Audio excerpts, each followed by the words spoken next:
كنت نازل يا جدعان، وكان باين عليا ان انا فرحان جدا، وده بسبب ان انا النهارده ان شاء الله كنت هدي النتايه بتاعتي اللي هي ريفا، اول كورس في تدريب الدعو. ولكن للاسف حصلت حاجه ما كنتش متوقعها خالص، وان العقاب طار. فكمل الفيديو للاخر عشان تعرف ايه اللي حصل بالظبط. بصوا يا جدعان، اول يوم للتدريب زي ما انتم شايفين الارض ورايا اهي. شايفين فتحي؟ زي ما انتم شايفين الارض اهي ما شاء الله. واسلام معانا برضه. وهننزل دلوقتي ندربهم، خليكم معانا اول يوم تدريب دعوة ليهم في الشارع. المهم يا جدعان، هننزل دلوقتي اول يوم زي ما قلت لكم تدريب دعوة. هعلمكم كل الاساسيات ان شاء الله، وازاي تدربوا دعوة باسهل طريقه. اهم حاجه قبلها يكون بيقعد معاك كتير قوي قوي قوي، حرفيا اكتر الوقت يكون قاعد معاك عشان يطمن لك ما يحاولش يهرب. طبعا ده لسه بصوا حرفيا لسه بيتلعب مني، بس انا هحاول على قد ما اقدر ان انا اجيبه دعوة النهارده، لان انا واخدها تحدي مع نفسي يعني بمعنى صح.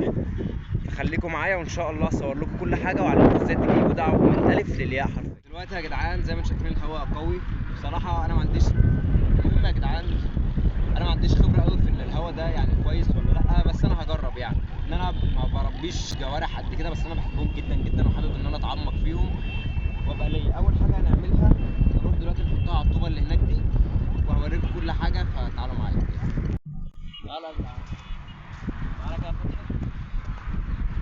زي ما انتم شايفين يا جدعان غيرنا الارض، يا رب صوتي يكون واضح من كميه الهواء. فتحي شعره باظ. يا رب. دلوقتي هنربط بالحبل ده السبوق ما شاء الله، وهوريكم كل حاجه خطوه بخطوه. فتعالوا معايا كده. اول حاجه هننزل الطير على الارض.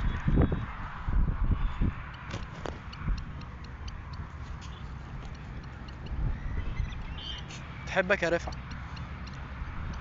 تمام. هنا يا جماعه كنت بدات اربطها خلاص، وبدات ان انا فكيت الدس من ايدي وهي واقفه على الارض، ومسكت وهنربط السبوق ربطه كويسه يا وربطت جماعه. نقرب الحبل ده كده. في السبوق. وطبعا الحبل ده يا جدعان قوي جدا جدا، وانا اعمل بسرعه كمان عشان ربطت هتفك كذا وتخلينا ربطة. نراجع وهنا بعدين. كنت بوري الفتح الكام ربطة اللي ربطتهم، وقال لي اربط كمان كده ربطة. كمان واحده. تمام، بس واحده وخلاص بقى، كده فاهم اللي هي اطمنت ان مش الدنيا رابطه اصلا. تمام، وان بس الصارم مش هيفك ان شاء الله. السمانه اهي تمام، وان شاء الله هي بس تيجي عليها وهتبحر، عايزه بس ترفرف قدامها. وهنفك السبوق.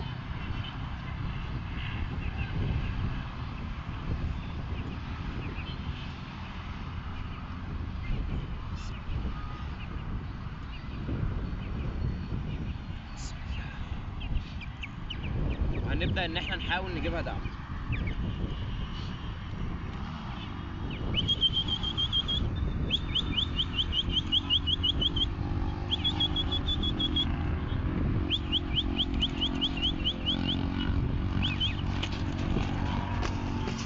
صور الغربان كده، صور الغربان.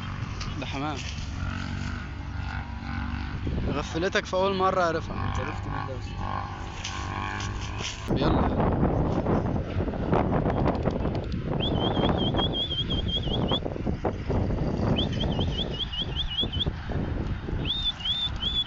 ريفا تعال.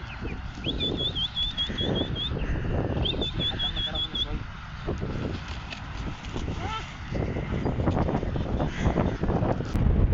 امسك يالا، امسك يالا.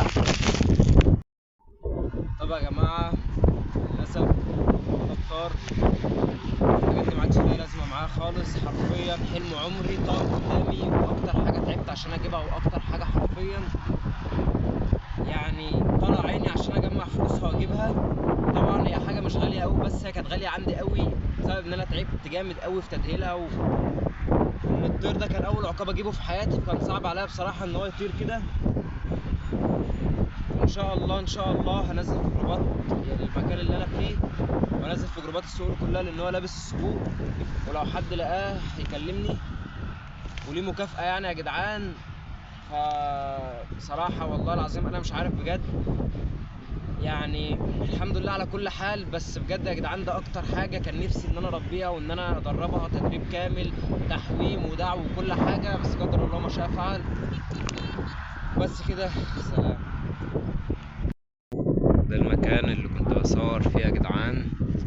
والصقر اول ما طار راح واقف عند الشجر ده، جريت وراه وقف. لسه اول ما شافني بقرب منه راح طاير تاني، وبعد ما طار